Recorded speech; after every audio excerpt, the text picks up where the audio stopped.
বিশাল বড় মসজিদে নামাজ পড়ার তৌফিক দিল আল্লাহ। আজকে জোহরের নামাজ এখানে আদায় করলাম। এটা মহাখালী অবস্থিত গাউসুল আজম মসজিদ।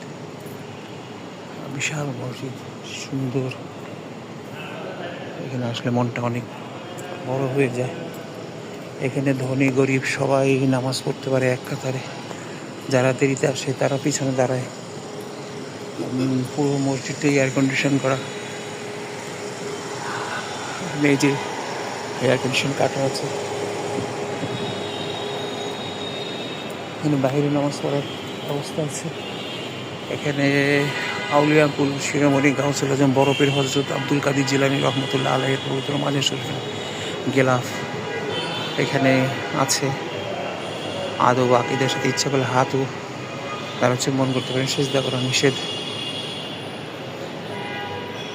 গণপ্রজাতন্ত্রী বাংলাদেশের মহান প্রেসিডেন্ট আল্লাহ হোসেন মোহাম্মদ এরশাদ এবং গণপ্রজাতন্ত্রী ইরাকের মহান প্রেসিডেন্ট সাদ্দাম হুসাইনের আমলে বাংলাদেশ জনগণের প্রতি শুভেচ্ছা নিদর্শন স্বরূপ ইরাকের মহামান্য রাষ্ট্রপতি প্রেসিডেন্ট সাদ্দাম হোসেন কর্তৃক বাংলাদেশের জামিয়াতুল মোদার্রিসিনকে প্রদত্ত অর্থে মসজিদ গাউসুল আজম আব্দুল কাদির জিলানী রহমতুল্লাহ জামিয়াতুল মোদার্রিসিন কমপ্লেক্স নির্মিত। বাংলাদেশের মহামান্য প্রেসিডেন্ট আল্লাহ হোসেন বাংলাদেশের মসজিদ গাউসুল আজম আব্দুল কাদির জিলানী রহমতুল্লাহ ও জামিয়াতুল মোদার্রিসিন কমপ্লেক্সের জন্য এই জমিন দান করেন এবং তিনি 29শে মুহররম 1410 হিজরি 17ই ভাদ্র 1996 বাংলা 1 সেপ্টেম্বর 1999 মসজিদ ও কমপ্লেক্স উদ্বোধন করেন।